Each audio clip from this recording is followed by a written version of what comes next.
Bismillahirrahmanirrahim. Assalamualaikum warahmatullahi wabarakatuh. Alhamdulillah wassalatu wassalamu ala Rasulillah Muhammad ibn Abdullah wa ala alihi wa sahbihi wa man walah wa la hawla wa la quwwata illa billah.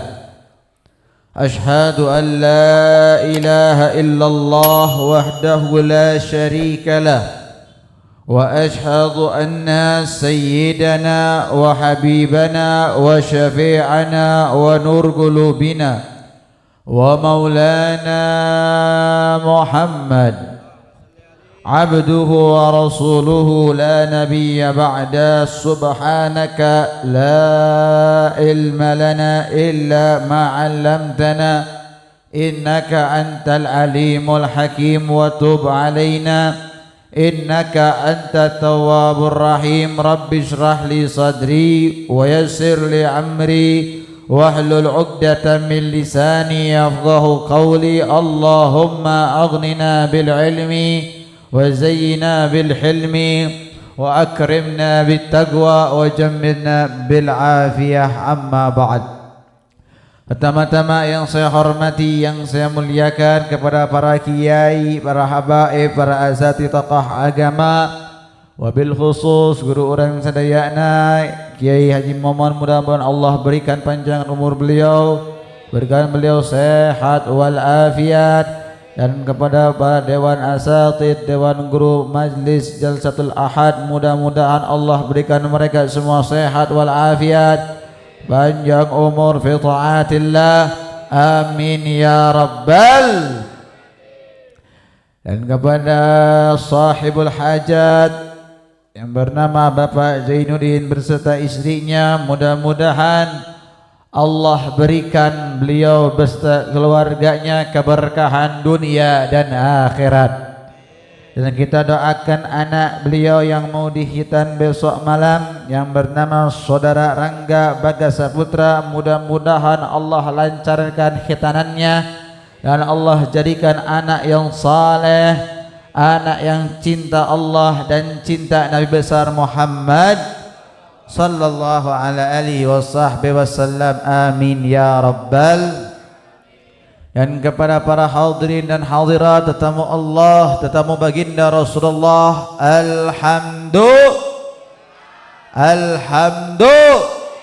alhamdulillah, segala puji bagi Allah subhanahu wa ta'ala, yang mana Allah subhanahu wa ta'ala masih memberikan kepada kita semua kenikmatan, nikmat Islam, nikmat iman, nikmat taqwa, nikmat istiqamah. Alhamdulillah, mudah-mudahan Allah terus paringan orang sedayana istiqamah sampai orang sedayana meninggal husnul, amin ya rabbal.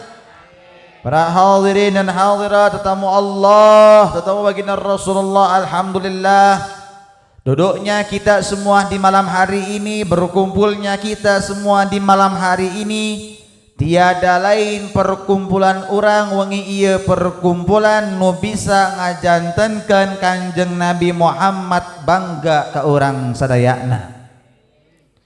Kenapa saya katakan demikian? Karena Al-Habib Ali bin Muhammad Al-Habsyi, pengarang Maulid Simtud Durar, yang mana karangan maulidnya sudah sering kita dengar dan sudah sering kita baca, beliau pernah berkata dalam satu perkataannya, bayyidu wajhan nabiyikum bisalihil a'malikum. Beliau katakan, gembirakan, senangkan wajah Nabi kalian, Nabi besar Muhammad sallallahu alaihi wasallam. Dengan apa bib kita gembirakan Nabi? Dengan apa bib kita membuat bangga Nabi? Bisalihil a'malikum, dengan amal soleh kita semuanya. Alhamdulillah. Sekarang saya mau nanya kepada hadirin dan hadirat di malam hari ini, Kira-kira perkumpulan kita di malam hari ini perkumpulan yang baik tidak? Perkumpulan nusaik tante. Alhamdulillah. Kalau perkumpulan ini perkumpulan yang baik, kalau perkumpulan ini perkumpulan yang baik, berarti perkumpulan inilah yang bisa menyenangkan wajah Nabi besar Muhammad sallallahu alaihi wasallam. Maka perlu kita tahu ibu bapak yang dirahmati oleh Allah. Kita kan kalau pasti ditanya, lamun orang pasti ditanya saya nak cinta ke Kanjeng Nabi, saya yakin jawabnya bakal laras, laras. Karena sudah umum, karena mudah, karena cinta itu mudah untuk diucapkan, betul tidak? Coba esok tanya nu mabok tanya cinta ke Kanjeng Nabi, pasti jawaban non cinta tapi mabuk. Leras tanda. Nu maksiat ditanya, anda cinta nggak sama Kanjeng Nabi, pasti jawabannya tapi maksiat. Leras tanda.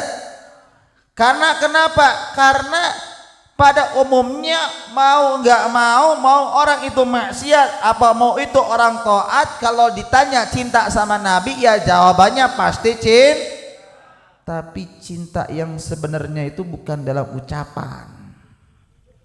Cinta yang sebenarnya itu apa? Cinta yang sebenarnya itu bagaimana cara kita merealisasikan cinta tersebut di dalam kehidupan kita. Karena cinta tidak cukup di ucapan, tapi cinta ada cinta tidak cukup di lisan, tapi ada perjuangan. Cinta itu ada alamatnya. Maka hadirin dan hadirat yang dirahmati oleh Allah, tong bangga baik orang cinta ke Kanjeng Nabi, tapi banggalah kalau anda dicintai Nabi Muhammad. Kalau kita cuma cinta sama Nabi, belum tentu Nabi cinta sama kita, betul? Kalau kita cinta sama Allah, belum tentu Allah cinta sama kita, betul? Tapi yang hebat dan yang luar biasa, bagaimana caranya kita umat yang mencintai Nabi dan dicintai Nabi Muhammad. Nah itu yang sekarang sudah tidak ada lagi di dalam pikiran umat Islam. Umat Islam cuman bangga cinta sama Nabi, tapi umat Islam zaman sekarang belum bisa dicintai Nabi Muhammad. Kenapa sebabnya, Beb? Coba lihat keadaan zaman sekarang. Banyak umat Islam, betul tidak? Di Indonesia pasti kabeh umumna agama Islam. Leras tante. Seueur organisasi Islam. Leras tante. Pemerintahannya semua beragamakan Islam rata-ratanya, betul tidak? Betul tidak? Tapi bagaimana keadaannya? Keadaannya sekarang umat Indonesia yang mayoritas umat Islam bersatu atau berpecah belah? Saling mencintai atau saling menghasut? Saling memuliakan atau saling menghinakan? Kenapa sebabnya? Karena mereka lupa tujuan Islamnya sendiri. Karena mereka lupa dengan rukun-rukun Islamnya sendiri. Sekarang saya mau nanya kepada hadirin dan hadirat yang hadir di malam hari ini, rukun Islam aya sabaraha? Aya 5. Mamiti naon? Syahadatu alla ilaha wa anna Muhammadur. Kadua naon? Salat. Katilu 4. 5. Alhamdulillah, arapal sadayana. Alhamdulillah, lamun teu apal balik di KPK kuduna. Ai kolotna apal henteu? Henteu. Masya Allah, manya teu apal rukun Islam geus kolot. Leres tante. Rukun Islam ada Nah, cuman sayangnya alhamdulillah semua orang bakal tahu, yang merasa Islam dia pasti akan hafal rukun Islam. Tapi pertanyaannya, rukun Islam bukan cukup dihafal doang, tapi rukun Islam harus dipraktekkan di dalam agama Islamnya sendiri. Apa itu rukun? Ada rukun Islam, ada rukun iman, ada rukun agama. Erek nanya heula, jawab nu kolotna ieu, nu kolotna bae heula, mudahkan cari cing. Rukun agama aya sabaraha? Tuh cari cing bae. Harga sampurna mil sabaraha rokok? 23.000. Harga rokok Jarum Super sabaraha? 18.000. Ai rukun agama aya sabaraha? Ya budak letik rukun agama ya sabaraha? Genep ti andi eta genep teh. Rukun iman eta mah genep mah aya rukun agama ya sabaraha? Aya ti naon nu mamiti? Islam nu kadua, iman nu katilu, ihsan. Ta alhamdulillah. Eta rukun agama tilu, Islam, iman, ihsan. Rukun iman aya sabaraha? Genap. Berarti kita ya, rukun iman aya sabaraha? Rukun iman aya sabaraha? Yes, alus, benar jawabanna. Ayeuna nanya ka kolotna we heula. Sebutkeun rukun iman ka hiji naon? Ngajar dog bae atuh. Cari cing bae atuh. Rukun iman aya sabaraha? Genap heueuh nyaho genap nu ka hiji naon? Iman ka Gusti, kadua malah katilu, naon teh hari akhir kitab nu mana nu bener ya? Nu katilu naon? Iman kepada kitab-kitabnya keempat, kepada rasul-rasulnya, kelima hari akhir, yang keenam qada dan qadar. Tuh balik di KTK ieu mah. Ini nih keadaan umat zaman sekarang, meremehkan rukun iman, meremehkan rukun Islam, meremehkan rukun agama. Ieu nu pokokna beng saarapal. Leres tanda. Kenapa? Karena zaman sekarang beda dengan zaman dahulu. Lamun nu kolotna ayeuna be teu apal rukun agama, teu apal rukun iman, teu apal rukun Islam, nya komo kumaha budakna. Leres tanda. Apalagi zaman sekarang, masya Allah, zaman teknologi, zaman canggih, zamannya handphone. Leres tanda. Bayangkan bapak-bapak, ibu-ibu yang dirahmati oleh Allah, jika kita sebagai orang tua masih meremehkan ilmu agama, jika kita sebagai orang tua masih meremehkan para ulama, jika kita sebagai orang tua masih acuh tak acuh, tidak mau menggiring anak-anak kita kepada alim ulama, kepada para kiai, kepada para habaib, bagaimana keadaan nanti anak-anak kita kalau tumbuh dewasa? Dia jauh dari ulama, jauh dari kiai, jauh dari cahaya Nabi besar Muhammad sallallahu alaihi wasallam. Maka harus diperhatikan. Ini pertanyaan yang remeh, tapi kadang-kadang kita tidak tahu. Betul tidak? Saya nggak mau panjang lebar. Nih sekarang keadaan umat Islam bisa pecah belah, keadaan umat Islam bisa cerai-berai. Kenapa? Karena mereka tidak mempraktekkan apa rukun-rukun Islam tersebut. Rukun, apa itu rukun? Di dalam kitab Safinatun Najah kita sudah sering baca al-janibu syai'in la aqwa. Rukun itu segala sesuatu yang saling menguatkan. Rukun Islam segala sesuatu nu saling nguatkeun di dalam Islam. Rukun iman segala sesuatu yang saling menguatkan di dalam iman. Rukun agama segala sesuatu yang saling menguatkan di dalam agama. Artinya naon Bapak Ibu yang dirahmati oleh Allah, lamun ayat kalimat saling menguatkan, nya mau nggak mau itu semua rukun harus ada di dalam Islam. Mau nggak mau rukun itu harus ada di dalam iman. Mau nggak mau rukun tersebut harus ada di dalam agama. Jika salah satu rukun itu tidak ada, maka Islamnya, imannya, agamanya akan runtuh. Betul tidak? Rukun Islam segala sesuatu yang saling menguatkan di dalam Islam. Apa? Pertama, syahadatu alla ilaha illallah wa anna muhammadur rasulullah. Artinya apa? Tidak akan sah seseorang untuk menjadi umat agama Islam kalau dia tidak mengucapkan kalimat syahadat. Tapi kan saya sudah lahir dari orang Islam, orang tua saya Islam, saya lahir dari orang tua Islam, apakah saya harus tetap mengucapkan kalimat syahadat? Demi Allah Bapak Ibu yang dirahmati oleh Allah, kalimat syahadat bukan untuk orang-orang kafir yang mau masuk Islam saja, tapi kalimat syahadat itu harus tetap kita ucapkan walaupun kita sudah sebagai menjadi penganut agama Islam. Karena banyaknya umat zaman sekarang tahu nak kalimat syahadat ucapan hungkul teu nyaho maknana, kadang nyaho artina, nyaho ucapna, tapi teu nyaho maknana. Betul tidak? Syahadatu alla ilaha illallah, aku bersaksi bahwasanya tiada Tuhan selain Gusti. Artina naon teu aya sesembahan nu berhak disembah kecuali Gusti.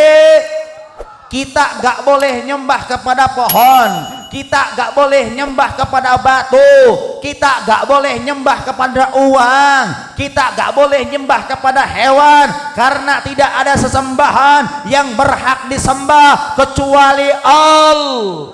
Artinya apa? Jadikan ibu, jadikan bapak, jadikan hai para pemuda-pemudi Islam yang dirahmati oleh Allah, jadikan Allah tujuan hidup kita. Itu makna syahadatu alla ilaha illallah. Jadikan Allah pusat kita, jadikan Allah tujuan kita. Karena pada hakikatnya ayeuna urang hirup di alam dunia teh, Gusti Allah nyiptakeun urang hirup di alam dunia teh, Gusti Allah mere urang mata, Gusti Allah mere urang lisan, Gusti Allah mere urang tangan, Gusti Allah mere urang kaki, Gusti Allah mere urang baju, Gusti Allah mere urang mobil, Gusti Allah mere urang pekerjaan, Gusti Allah mere urang harta, bahkan Gusti Allah mere urang anak. Tiada lain, itu semua fasilitas dari Allah untuk Gusti Allah. Wa ma khalaqtul jinna wal insa illa liya'budun. Tidaklah kata Allah, aku ciptakan manusia dan jin kecuali untuk ibadah Gusti. Nah, artinya apa? Ya mata ya nu dibere ku Gusti Allah kanggo ningali, tong dipake ningali TV handphone bae. Allah ciptakan kita lisan bukan hanya untuk berbicara, menggunjing, menghina saja, tapi gunakan lisan untuk berzikir kepada Allah. Gunakan mata untuk Allah, untuk melihat Al-Quran, untuk beribadah kepada Allah. Gunakan telinga yang mampu mendengar untuk mendengar nasihat-nasihat yang untuk menambahkan iman kepada Allah. Gunakan kaki dan tangan ini untuk perbuatan soleh yang menyampaikan kita kepada ridhonya Gusti. Gunakan harta, gunakan pangkat, gunakan jabatan, gunakan ilmu untuk menyampaikan Anda semua kepada Gusti Allah. Nah, ini yang hilang di zaman sekarang. Kadang zaman sekarang orang dikasih masa muda, digunakan masa mudanya untuk nongkrong, digunakan masa mudanya untuk foya-foya, digunakan masa mudanya untuk pacaran, digunakan masa mudanya untuk senang-senangan, lupa bahwasanya masa muda adalah fasilitas kesempatan yang Allah berikan untuk dia lebih dekat dengan Gusti Allah. Kebanyakan zaman sekarang orang dikasih mobil, dia gunakan mobilnya untuk jalan-jalan tapi tidak pernah mau gunakan mobilnya untuk ibadah. Banyak zaman sekarang orang dikasih harta sama Allah tapi dia tidak gunakan hartanya untuk menyampaikan dia kepada Gusti. Banyak sampai zaman sekarang umat orang dikasih jabatan, orang dikasih pangkat, dia gunakan jabatan pangkatnya untuk sombong, untuk bangga diri, tapi dia tidak gunakan pangkat jabatannya untuk lebih dekat dengan Gusti Allah. Banyak zaman sekarang orang dikasih ilmu tapi dia gunakan ilmunya bukan untuk merangkul umat dekat dengan Allah, tapi dia gunakan ilmunya untuk menghukumi orang. Na'udzubillahi min. Ini yang sudah tidak ada di dalam agama Islam. Lupa kepada tujuan kalimat syahadatnya. Itu makna kalimat syahadat. Maka jangan pernah punya pikiran Da urang mah hirup di alam dunia mah nya sakali nya dinikmatin bib. Oh orang ya diberi harta hidup di dunia mah moal balik deui maka dinikmati. Ibu bapak yang dirahmati oleh Allah, ingat kita bakal mati. Dalam surat Yasin kita sering baca surat Yasin, sering tante lamun maca surat Yasin iraha aya nu maot nya, berarti surat Yasin teh surat kanggo nu maoteun nya, judulna kitu lain. Padahal surat Yasin teh lain surat kanggo nu maoteun. Surat Yasin teh banyak keutamaannya, surat Yasin itu banyak fadilahnya. Nah di surat Yasin itu kita sering baca, bapak sering baca, ibu sering baca, pasti kalau saya sebutkan ayatnya bakal hafal sadayana. Laras tanda al-yauma nakhtimu ala wa tukallimuna wa tashhadu arjuluhum bima kanu yaksibun. Sering baca ayat eta, sering laras, sering apal artina, apal maknana. Nah itu kelemahan umat zaman sekarang. Quran hangsa ukur dijadikan kitab bacaan, padahal Quran itu bukan kitab bacaan, tapi Quran itu kitab hayatan. Maka baca Quran dan hayati Al-Quran, maka ibu bapak sadayana bakal dituntun oleh Allah kepada kehidupan yang penuh kenikmatan dan keselamatan. Amin ya rabbal. Apa dalam ayat tersebut Allah jelaskan? Al-yauma, hari ini kata Allah. Hari apa?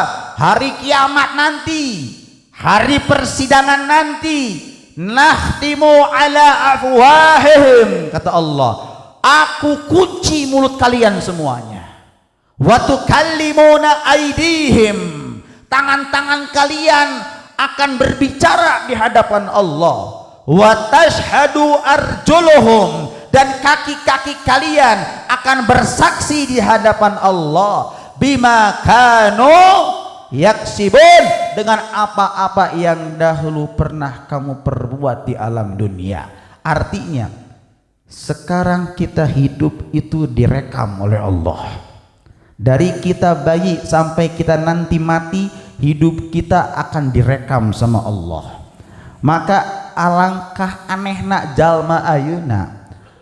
Kadang-kadang sieun ku CCTV, laras tante sok contohna kieu di Indomaret, di Alfamaret, di tempat parkir sok aya bacaan tempat parkir ini diawasi oleh CCTV.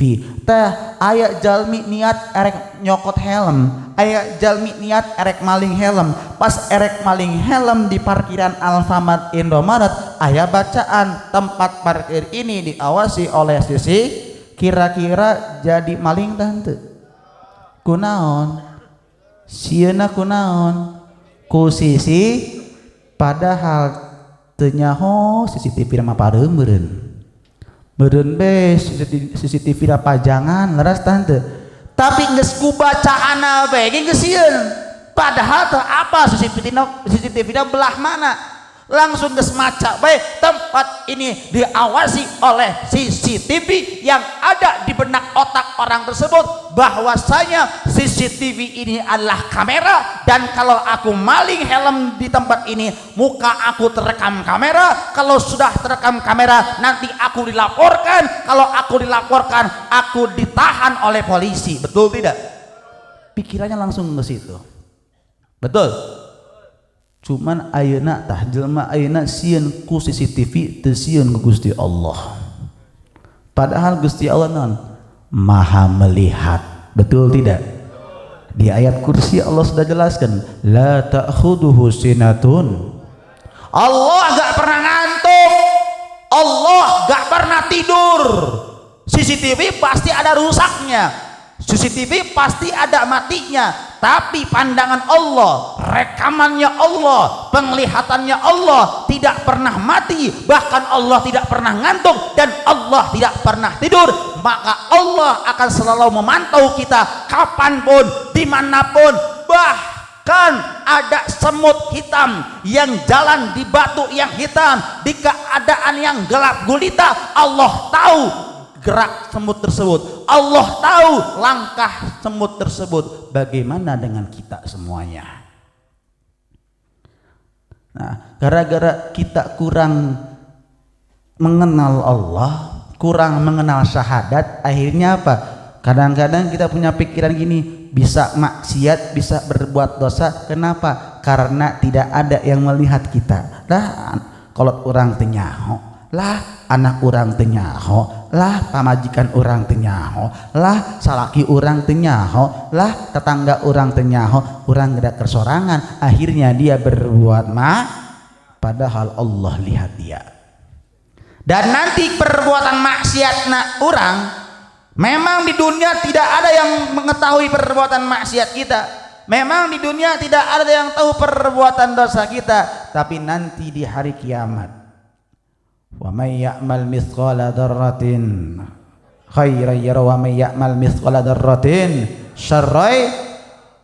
Amal baik kalian, yang mana amal baik itu Anda lakukan, walaupun amal kebaikan ini kecil seperti biji dzarrah, maka kebaikan tersebut nanti akan kalian lihat di hari kiamat. Dan jika kita pun melakukan amal kejelekan, walaupun amal kejelekannya sekecil biji dzarrah, maka amal kejelekan ini nanti akan kalian lihat di hari kiamat. Maka hati-hati hadirin dirahmati Allah. Maka kenapa banyaknya zaman sekarang umat Islam saling musuh-musuhan, banyaknya umat Islam saling berselisih, banyaknya umat Islam saling menghina, karena mereka tidak merasa dipantau oleh Allah Subhanahu wa taala. Kalau mereka merasa dipantau, merasa dilihat oleh Allah, mereka tidak akan pernah mau mengatakan perkataan yang tidak baik. Bahkan mereka pun tidak akan mau untuk berselisih. Kenapa? Karena dia takut dilihat oleh Allah Subhanahu. Nah, ini lupa tujuannya. Makanya sekarang lupa. Kadang-kadang ulamanya bertengkar. Kalau ulamanya bertengkar, ya bagaimana umaroknya? Bagaimana pemimpin pemerintahannya? Kalau pemimpinnya, ulamanya bertengkar, bagaimana keadaan umatnya? Maka umatnya pun akan selalu bertengkar. Maka hadirin dan hadirat yang dirahmati oleh Allah, ingat tujuan hidup. Tujuan hidup bukan hanya di dunia. Tujuan hidup itu apa? Nanti kalian akan diabadikan dan akan sampai dilihat oleh Allah Subhanahu. Maka ayo kembalikan tujuan hidup kita. Apa tujuan hidup ini? Yaitu menggapai ridhonya Allah Subhanahu. Terus lanjutannya apa? Wa anna Muhammadur, dan aku bersaksi bahwasanya Nabi Muhammad adalah utusan Gusti. Maksudnya apa, Beb? Memang sekarang kita semua tahu bahwa Kanjeng Nabi Muhammad utusan Gusti. Tapi bukan itu doang makna syahadat tu alla ilaha illallah anna Muhammadur Rasulullah. Tapi apa makna kalimat aku bersaksi bahwasanya tiada utusan Nabi Muhammad adalah utusan Allah, yaitu apa? Jadikan Nabi Muhammad kendaraan antum semuanya untuk mendapatkan ridhonya Allah. Tujuannya kan Gusti. Pan aya pertanyaan, Beb, kumaha sih cara nak ambil orang nyampe ke Gusti Allah? Beb, kumaha sih cara nak ambil orang menang ridho na Gusti Allah? Allah kasih Nabi Muhammad, Allah utus Nabi Muhammad, dan diutusnya Nabi Muhammad adalah fasilitas dari Allah, kendaraan dari Allah untuk kita sampai kepada Gusti. Artinya apa? Akhlak Nabi, sunnah Nabi, ilmunya Nabi adalah kendaraan kalian semuanya untuk sampai kepada Gusti Allah. Suka ada yang tanya, Beb, kita manusia biasa, teu bisa niru Kanjeng Nabi. Daras tante, da eta mah Kanjeng Nabi urang mah saha, jono urang mah. Daras tante, eta mah Kanjeng Nabi, da urang mah Asep. Daras tante, suka ada pertanyaan demikian. Kadang-kadang kita ini suka mengeluh, suka kecil hati, tidak bisa meniru Nabi. Ya lamun Nabi besar Muhammad teu bisa ditirunya, jeung naon Gusti Allah ngutus Kanjeng Nabi. Leres tah henteu?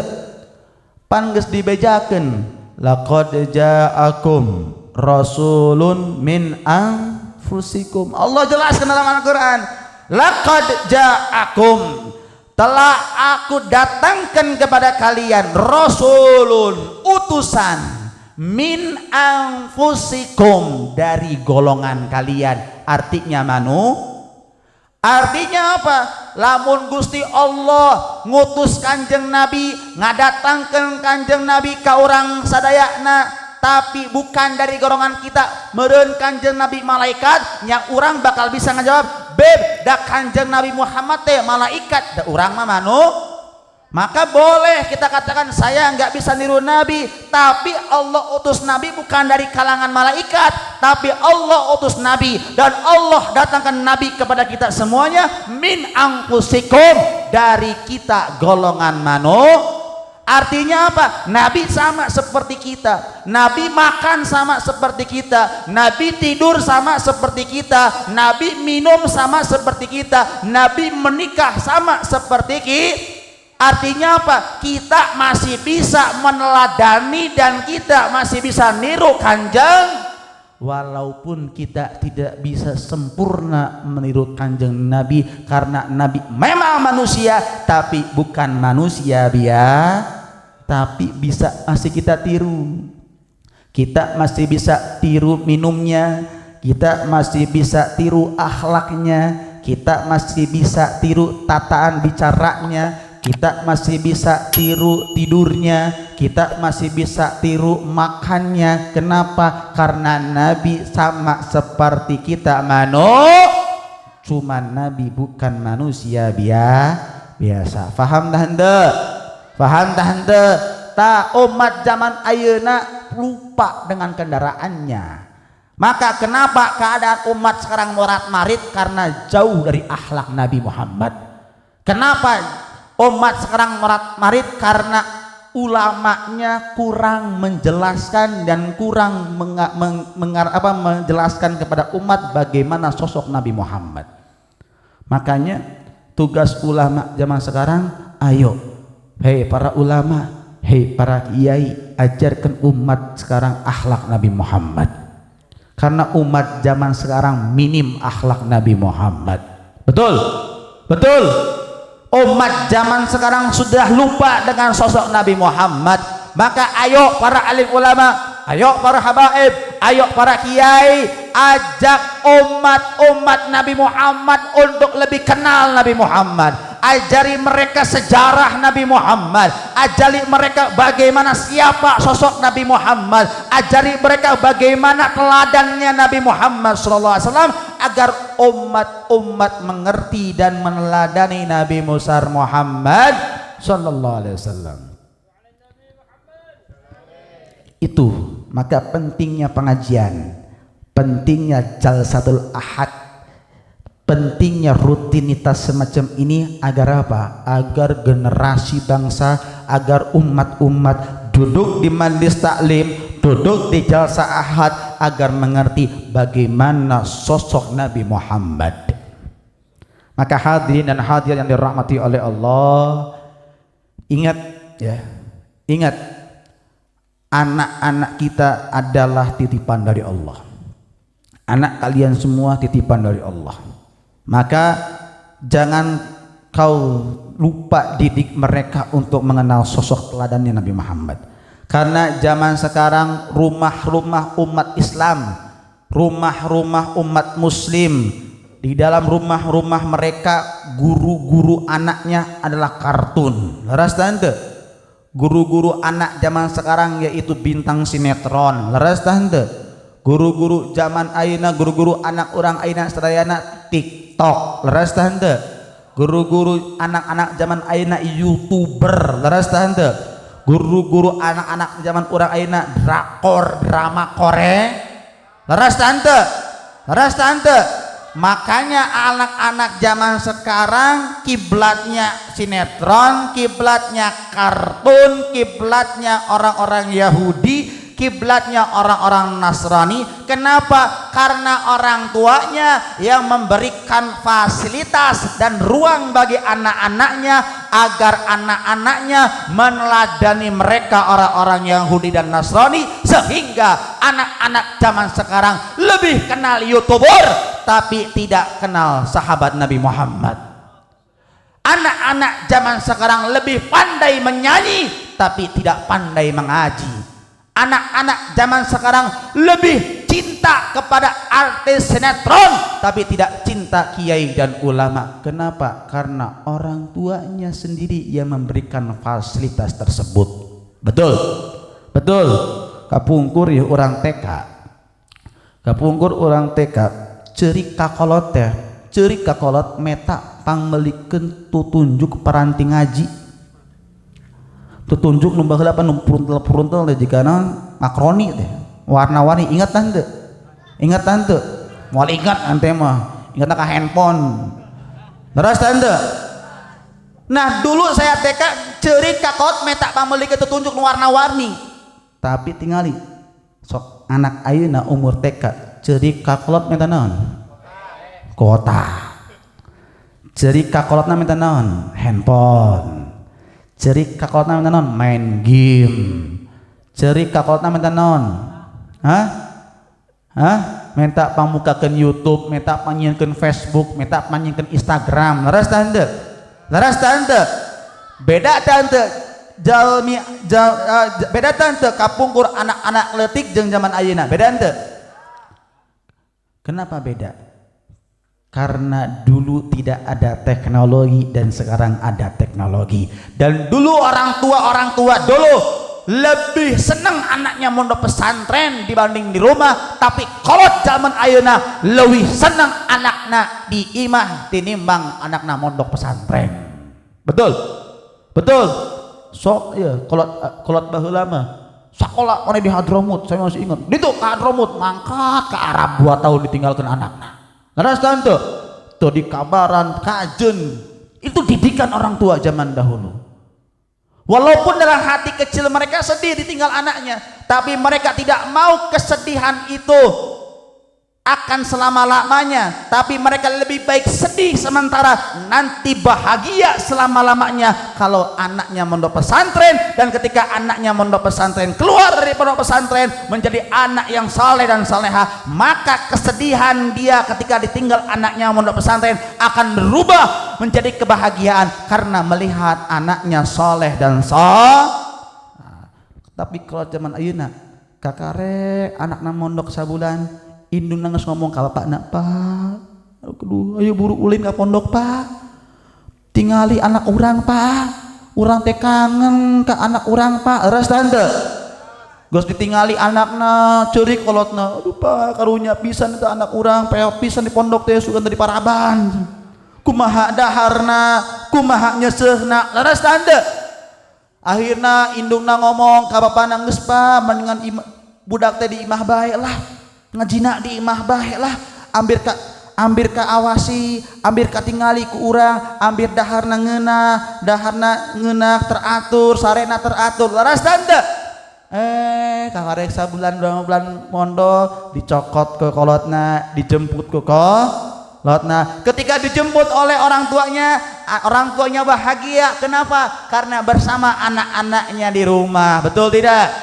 Betul tidak? Akhirnya anak-anaknya di rumah ya karena tidak ada kegiatan pulang sekolah ngomehen kon. Kalau nak kena nonton sinetron diganggu mah hayang jajan geus tong jajan bae budak teh nya yeuh handphone geus cicing jempetan po YouTube cenah. Leres tante. Maka kalau ayeuna mah mendingan ningali budakna jempe ngomeh handphone daripada minta jajan. Leres tante. Padahal dia kalau orang tuanya ngasih handphone kepada anaknya sama saja itu orang tua membunuh anaknya. Tapi bukan dibunuh nyawanya bukan, tapi membunuh moral anaknya, membunuh moral akhlaknya. Kenapa? Karena handphone itu lebih berbahaya. Handphone itu sekarang mah handphone zaman ayeuna pasti aya internetna. Leres teh henteu? Handphone kapungkurna nitnut di sana SMS telepon bae. Leres teh henteu? Paling main game-na game ular. Leres tante. Ayeuna mah game-na macem-macem. Di handphone aya YouTube, di handphone aya Instagram. Nah, ketika anak kita dikasih handphone, dikasih fasilitas handphone, itu handphone ada internet dan internet ini adalah global. Apa yang ditulis oleh anak kita di YouTube, apa yang ditulis anak kita di Google akan tampil semuanya. Iya, kalau yang diketik contoh Jal 1 Ahad video pengajian KB alhamdulillah Tapi lamun nu dibuka nak masya Allah video-video yang diharamkan, video-video tentang gelut, video-video tentang pembunuhan, sering ningali film pembunuhan, sering ningali video berantem, akhirnya teraplikasi, terekam oleh anak-anak kita, akhirnya anak-anak kita tumbuh menjadi pegulat, akhirnya berkiribut. Laras dah ente. Ningali film pembunuhan, direkam oleh anaknya, penasaran, aku hasilnya cara ngabunuh, akhirnya cari-cari cara, akhirnya anak kita tumbuh menjadi pembunuh. Betul tidak? Apalagi kalau anak-anak itu membuka video-video yang diharamkan oleh Allah, terekam di otaknya, dan dia akan aplikasikan nanti ketika dewasa, akhirnya anak kita berzina, naudzubillahi min. Itu yang lebih bahaya. Maka kalau zaman ayeuna mah lebih senang anakna di rumah, tapi demi Allah kesenangan ibu, kesenangan bapak sementara, karena memang melihat anak di rumah terawasi, tapi kesenangan itu akan berubah menjadi kesedihan, kesenangan itu akan berubah menjadi tangisan kalau nanti anak-anak ibu dan bapak tumbuh tanpa ilmu agama, tanpa cahaya Nabi Muhammad, yang akhirnya nanti anak-anak kalian, anak bapak, anak ibu berani lantang kepada orang tuanya. Anak tersebut akan berani mengancam orang tuanya, anak tersebut berani melanggar aturan orang tuanya, anak tersebut berani membunuh orang tuanya. Kenapa? Karena anak tersebut tumbuh tanpa ilmu agama, karena anak tersebut tumbuh tanpa cahaya Nabi Muhammad. Betul tidak? Makanya lebih mending sedih sementara ditinggal anak mondok tapi akan menjadi bahagia selama-lamanya, daripada senang nak sementara anak orang di imah sekolah ditinggal di pergaulan saat, tapi itu nanti akan menjadi kesedihan yang selama-lamanya kalau ibu bapak melihat anak kita tumbuh menjadi anak yang durhaka tanpa ilmu agama. Naudzubillahi min. Maka ingat, Nabi suka kasih tahu kepada kita semuanya, alimu auladakum salata khisal. Nabi sudah ingatkan kepada umatnya, ajarkan anak-anak kalian hai orang tua 3 perkara. Ingat-ingat nih orang tua, ingat-ingat, ajarkan kepada kalian anak-anak kalian 3 perkara. Pertama, hubbun nabiyikum, ajarkan kepada anak kalian cinta Nabi Muhammad. Dari sekarang ajarkan anak-anak ibu, dari sekarang ajarkan anak-anak bapak untuk cinta ka Kanjeng Nabi Muhammad sallallahu alaihi wasallam. Agar apa? Agar anak kita meneladani akhlak Nabi, agar anak-anak kita menghidupkan sunnah-sunnah Nabi. Kalau anak kita belajar akhlak Nabi, anak kita belajar sunnah Nabi, maka di rumah ibu, di rumah bapak ada cahaya Nabi. Kalau di rumah ada cahaya Nabi, maka rumah ibu, rumah bapak akan terjalin keluarga yang sakinah, mawaddah warahmah. Kenapa? Karena di rumah tersebut ada Nabi Muhammad. Di rumah tersebut ada nur cahaya Nabi Muhammad. Maka lihat ya, dulu para sahabat mendidik anaknya sangat luar biasa. Mereka mendidik anak-anaknya bagaimana anak-anaknya untuk fanatisme kepada Nabi Muhammad. Ingat, saya ingatkan, fanatisme yang dibolehkan yaitu fanatisme kepada Nabi Muhammad. Selain kepada Nabi Muhammad, fanatisme itu akan berubah menjadi kerusakan dan kekacauan. Maka zaman sekarang lebih fanatisme kepada organisasi tapi tidak fanatisme kepada Nabi Muhammad. Betul? Betul? Lebih fanatisme kepada guru tapi tidak fanatisme kepada Nabi Muhammad. Betul? Betul? Maka yang harus kita fanatisme yaitu kepada Nabi Muhammad. Selain kepada Nabi Muhammad kita tidak boleh fanatik. Fanatik cukup kepada Nabi Muhammad. Jadikan Nabi Muhammad segala-galanya. Jadikan Nabi Muhammad nomor 1.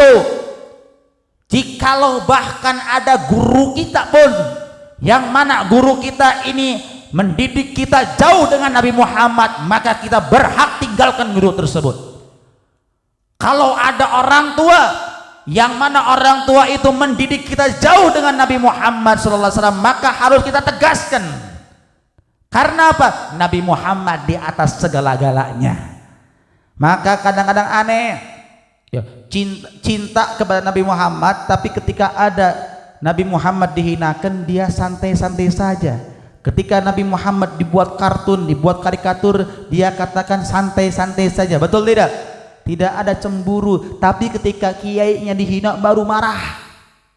Ketika gurunya dihina dia marah. Ketika organisasinya dihina dia marah. Tapi ketika nabinya Muhammad dihina, Nabi Muhammadnya dihinakan, dia tidak pernah marah. Ini yang berbahaya. Betul? Ini namanya fanatisme buta, cinta buta. Maka hadirin dirahmati oleh Allah, didik anak kalian, didik anak kita cinta kepada Nabi besar Muhammad sallallahu alaihi wasallam. Kenapa? Karena kalau diri kita, anak kita cinta kepada Nabi Muhammad, kita selamat dunia dan akhirat.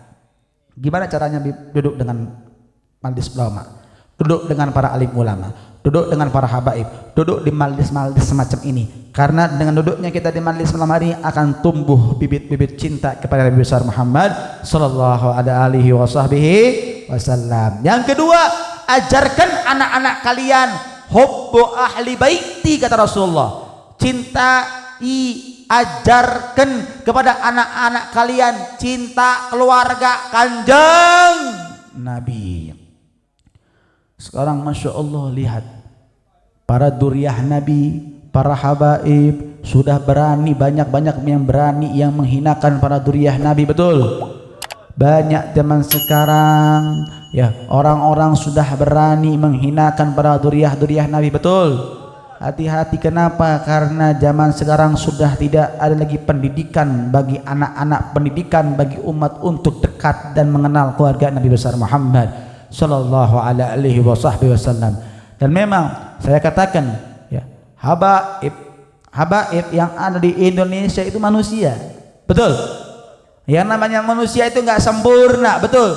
Kadang berlaku salah. Betul tidak? Betul tidak? Tapi kalau ada habaib yang salah, habaib yang tidak sejalur dengan Nabi Muhammad, jangan kalian benci kehabibannya, tapi benci kesalahannya. Ibarat begini, ya ek nanya ya, urang boga leungeun, cinta teu ka leungeun urang? Cinta teu ka leungeun urang? Cinta, betul tidak? Kalau tangan kita kotor, mau dipotong tangan kita atau dibersihkan? Dibersihkan, itu cara yang benar. Betul tidak? Kalau tangan kita kotor, dipotongnya salah, bahlul karena, betul tidak? Bodoh, betul tidak?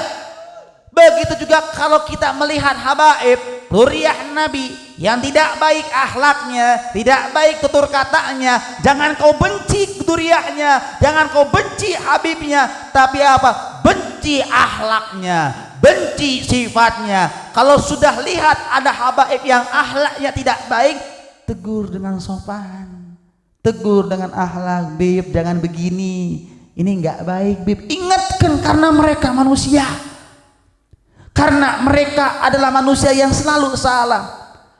Karena kalau kita tegur, kalau kita hina, kalau kita jatuhkan, kieu bae abdi nanya ka ibu ka bapak, ibu bapak gaduh putra, ibu bapak gaduh putri, lamun putra putri ibu salah terus dicela, dihina ku babaturanna, ngambek henteu? Ngambek tah henteu? Marah, betul tidak? Betul tidak? Bahkan kita akan katakan kepada orang yang mencela tersebut, hei, memang anak orang salah, memang anak orang teu bener, tapi tong kitu carana, tong dihinakeun, pang nasehatkeun, pang benerkeun, leres tah henteu? Begitu juga dengan Nabi Muhammad. Kalau Nabi Muhammad itu mempunyai duriyah keturunan-keturunannya, kalau duriyah keturunan-keturunan dihina, dicela, Nabi Muhammad sakit hatinya, Nabi Muhammad nangis hatinya. Bayangkan kalau Nabi Muhammad menangis, Nabi Muhammad marah, Nabi Muhammad tidak suka kalau anak putra putrinya dihina, bagaimana keadaan kita nanti di hari kiamat? Na'udzubillahi min. Maka hadirin yang dirahmati oleh Allah, ajarkan dari sekarang keluarga kita, anak-anak kita cinta kepada keluarga Nabi Muhammad Saya katakan demikian bukan berarti saya ingin dihormati. Wallahi saya tidak mau dihormati. Bukan saya katakan demikian agar kalian semua mencintai dan menghormati habaib dan tidak. Karena demi Allah, sifat kental duriyah Rasul, sifat kental habaib, kalau kalian memuliakan kami para habaib, kami berhak memuliakan kalian. Kalian berbuat baik kepada kami, kami lebih berhak berbuat baik kepada kalian. Karena pada dasarnya kami para habaib adalah khadimul ummah. Kami para habaib adalah pembantu kalian semuanya. Karena Nabi Muhammad diutus untuk umat, maka kami pun duriyahnya pun sama tujuannya untuk membantu umat. Sallu ala Nabi Muhammad. Sallu ala Nabi Muhammad. Dan yang ketiga wasiat Nabi Muhammad apa? Ajarkan anak-anak kalian tilawatul Quran, membaca Al-Qur'an. Ini yang harus diterapkan, ini yang harus kita tegaskan. Banyak zaman sekarang Masya Allah anak-anak sudah terlanjur ngomong handphone, jarang belajar Al-Quran, jarang membaca Al-Quran. Betul? Betul?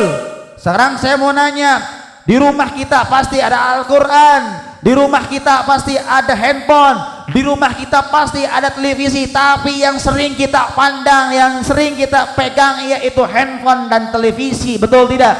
Qurannya jarang dibaca. Leras tanda kamanakan Qur'ana pajangan bib, jimat bib, jadi jimat Quran.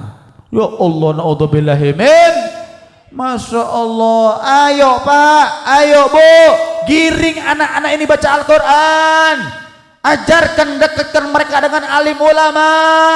Ajarkan mereka bagaimana caranya mengenal Nabi Muhammad.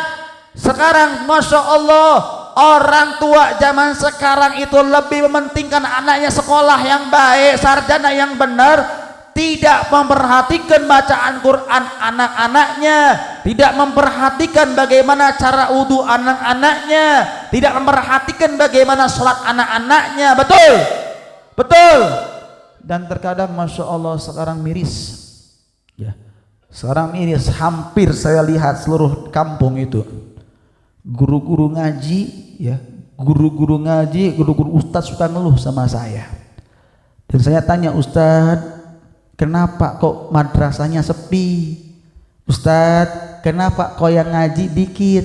Apa jawabnya Ustadz tersebut? Iya Bib, saya itu sudah lama bertahun-tahun buka madrasah, tapi Masya Allah sampai sekarang Bib, madrasah saya tidak terurus, bahkan yang ngajinya sedikit. Bahkan ada lagi Ustadz, ya dulunya Ustadz suka ngaji, tapi gara-gara gak ada yang ngaji, itu Ustadz jadi tukang cilok. Banyak loh, banyak nggak sedikit. Ada Ustadz pandai agama tapi tukang. Kenapa? Karena umat zaman sekarang itu mandangnya ya, kalau Ustadz buka TPQ, Ustadz buka pengajian, jarang disupport, jarang dibantu. Kalau ada pondok pesantren berbayar, ada TPQ yang berbayar, non cek umat zaman ayeuna cekolotna Ustadz teh ning kudu bayar baik ngaji teh sing ikhlas tatat. Leras tante, leras tante. Masya Allah ngajaran ikhlas ka Ustad. Tapi lamun anakna SMP, SMA, kuliah, unggal poe bayar SPP, jeung SPP nanti gede bayarna. Pernah ibu bapak ngomong ke guru-guru ibu bapak, Pak ngajaran budak SD sing ikhlas. Pernah ngajaran ngomong gitu? Guru SMA sing ikhlas ngajaran budak teh. Pernah tuh ngomong gitu? Ngomong ke dosen-dosen kuliahan, Pak dosen ngajar budak teh sing ikhlas. Pernah tante? Kunaon? Karena menurut pandangan mereka dosen ya, dosen dan guru-guru SD lebih ikhlas, lebih tahu ikhlas daripada ustadz-ustadznya. Padahal dibalik. Betul tidak? Betul tidak? Ustadz itu lebih ikhlas. Tong ngajaran ikhlas ustadz kurang ngeresing ikhlas. Betul? Betul? Tihat zaman sekarang PNS mobil nak marewa. Masya Allah gaduh motor, gaduh mobil, digaji ku pemerintahan. Ustadz kampung sampai ada ontel baik. boga motor paling motornya Supra. Ras tante demi Allah nih saya pernah saya punya toko di Majalengka, lagi buka toko tiba-tiba ada ustadz, saya kenal ini ustadz suka ngaji mingguan, acara pengajian ibu-ibu. Subhanallah dia datang ke tempat saya parfum sambil didorong motornya. Saya tanya ustadz, loh kenapa kau motornya didorong? Nyabi bensinnya eueuhan. Terus ayo ustadz di mana ieu? Bade ka mana? Tos ngisi pengajian, Bib. Lah, memang teu dibere ku jamaah. Dibere, Bib. Sabaraha? 10.000. Bayangkan ilmu agama dihargai 10.000. Pantas tidak? Pantas tidak? Ilmu agama yang ngajarkan kalian kenal Allah, ilmu agama yang ngajarkan kalian kenal Rasulullah, ilmu agama yang menyelamatkan kalian dunia dan akhirat dihargai 10.000. Pantas tidak? Sedangkan orang-orang yang ngajarkan keduniaan, Anda bayar jutaan rupiah Anda tanpa basa-basi dan Anda mudah mengeluarkannya. Betul tidak? Ini yang miris, bukan berarti ulama harus ada harganya, tidak. Ustadz yang benar itu, ulama yang benar itu tidak mematok harga, tapi kita sendiri yang sadar, yang harus paham. Betul. Itu makanya sok ayo dibantu ustadz-ustadz kampung, dibantu ustadz-ustadz yang ngajarin anak-anak itu apa?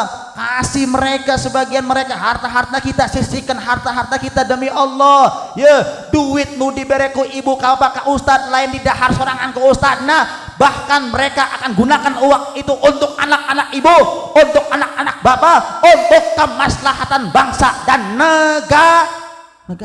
Betul tidak? Makanya aneh kadang-kadang, Masya Allah, zaman sekarang gak ada ustadz yang korupsi, ulama yang korupsi. Betul. Tapi lihat tuh, menteri-menteri yang korupsi, banyak yang korupsi. Betul tidak? Kita bantu, kita sumbang, tapi duitnya dipakai korupsi. Leras tante.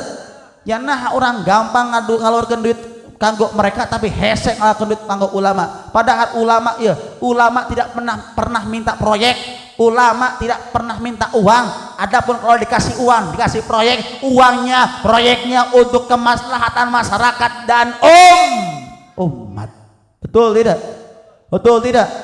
Maka ayo dukung para ustadz kampung ini.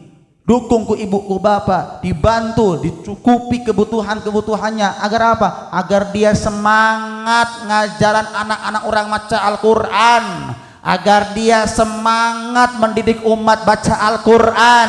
Karena kalau ada di dalam rumah kita, di dalam desa kita ini masih selamat dari mara bahaya. Kabupaten kita masih selamat dari mara bahaya. Karena apa? Karena mereka anak-anak kecil yang belajar baca Al-Quran. Karena mereka anak-anak kita yang masih ada yang belajar ilmu agama.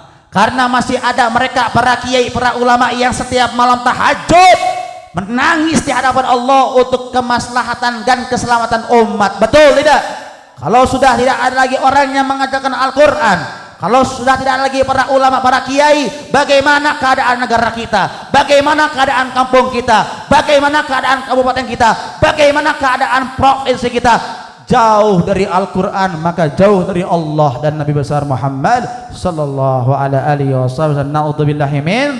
Maka hadirin dan hadirin yang dirahmati oleh Allah, ingat, didik anak kita ilmu 3 perkara. Pertama, ilmu cinta Nabi. Yang kedua, ilmu cinta keluarga Nabi. Yang ketiga, membaca Al-Quran. Mudah-mudahan Allah jadikan anak-anak kita anak-anak yang saleh dan salehah, dan mudah-mudahan Allah berikan kepada kita semua anak-anak yang saleh dan salehah, dan mudah-mudahan Allah berikan kepada kita semuanya keselamatan dunia dan akhirat. Dan mudah-mudahan ya Allah berikan kepada kami umur yang barakah, harta yang barakah, waktu yang barakah, ilmu yang barakah ya Allah. Yang mana ya Allah kami gunakan harta tersebut untuk mengenalmu ya Allah. Yang mana kami gunakan kesehatan ini ya Allah, kesehatan untuk yang lebih dekat kepadamu ya Allah. Yang mana ya Allah kami berikan umur yang barakah ini, umur ini akan menyampaikan kami lebih dekat denganmu ya Allah. Maka ya Allah berikan kami umur yang barakah, waktu yang barakah, harta yang barakah, dan ya Allah cabut nyawa kami semua husnul khatimah. husnul khatimah, husnul khatimah, husnul khatimah. Dan ya Allah berikan kesabaran bagi para asatid kami ya Allah. Berikan ya Allah kesabaran kepada guru-guru kami ya Allah. Berikan panjang umur kepada para kiai dan para ulama-ulama kami ya Allah. Jadikan mereka ya Allah terus membimbing umat